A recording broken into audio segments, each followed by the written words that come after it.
नमस्कार दोस्तों, आज मैं आप लोग के साथ सोमवार व्रत कथा सुनाने जा रही हूँ। अगर यह कथा थोड़ी सी भी अच्छी लगेगी तो कृपया मेरे चैनल को सब्सक्राइब करना मत भूलिएगा। तो चलिए सुनाना शुरू करती हूँ। एक समय की बात है, किसी नगर में एक साहूकार रहता था। उसके घर में धन की कोई कमी नहीं थी, लेकिन उसकी कोई संतान नहीं थी। इस कारण वह बहुत दुखी था। पुत्र प्राप्ति के लिए वह प्रत्येक सोमवार व्रत रखता था और पूरी श्रद्धा के साथ शिव मंदिर जाकर भगवान शिव और पार्वती जी की पूजा करता था।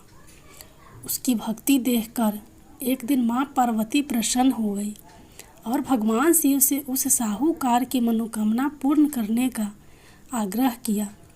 पार्वती जी की इच्छा सुनकर भगवान शिव ने कहा कि हे पार्वती, इस संसार में हर प्राणी को उसको कर्मों का फल मिलता है और जिसके भाग्य में जो हो उसे भोगना ही पड़ता है। लेकिन पार्वती जी ने साहूकार की भक्ति का मान रखने के लिए उसकी मनोकामना पूर्ण करने की इच्छा जताई। माता पार्वती के आग्रह पर शिवजी ने साहूकार को पुत्र प्राप्ति का वरदान तो दे दिया, लेकिन साथ ही यह भी कहा कि उसके बालक की आयु केवल 12 वर्ष होगी।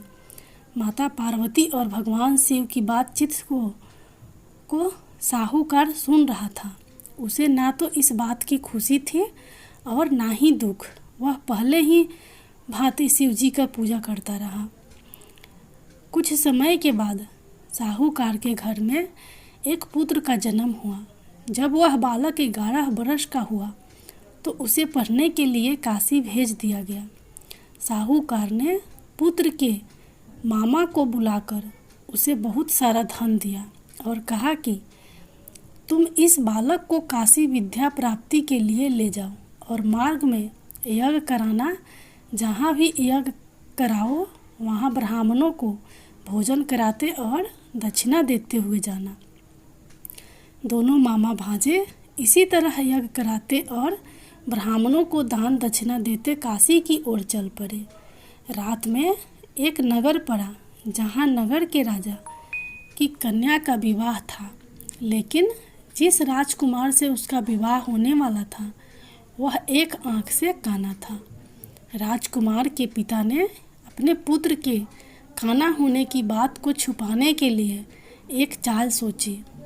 साहूकार के पुत्र को देखकर उसके मन में एक विचार आया। उसने सोचा, क्यों ना इस लड़के को दूल्हा बनाकर राजकुमारी से विवाह करा दूं।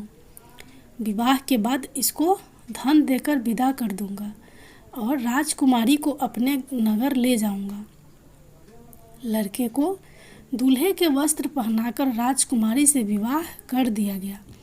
लेकिन साहूकार का पुत्र ईमानदार था। उसे यह बात न्याय संगत नहीं लगी। उसने अवसर पाकर राजकुमारी की चुन्नी के पल्ले पर लिखा कि तुम्हारा विवाह तो मेरे साथ हुआ है, लेकिन जिस राजकुमार के संग तुम्हें भेजा जाएगा वह एक आंख से काना है। मैं तो काशी पढ़ने जा रहा हूँ। जब राजकुमारी ने चुन्नी पर लिखी बातें पढ़ी तो उसने अपने माता पिता को यह बात बताई। राजा ने अपनी पुत्री को विदा नहीं किया, जिससे बारात वापस चली गई। दूसरी ओर साहूकार का लड़का और उसका मामा काशी पहुँचे और वहाँ जाकर उन्होंने यज्ञ किया। जिस दिन लड़के की आयु 12 साल की हुई उसी दिन यज्ञ रखा गया। लड़के ने अपने मामा से कहा कि मेरी तबीयत कुछ ठीक नहीं है। मामा ने कहा कि तुम अंदर जाकर सो जाओ। शिवजी के वरदान अनुसार कुछ ही देर में उस बालक के प्राण निकल गए। मृत भांजे को देख उसके मामा ने विलाप शुरू किया।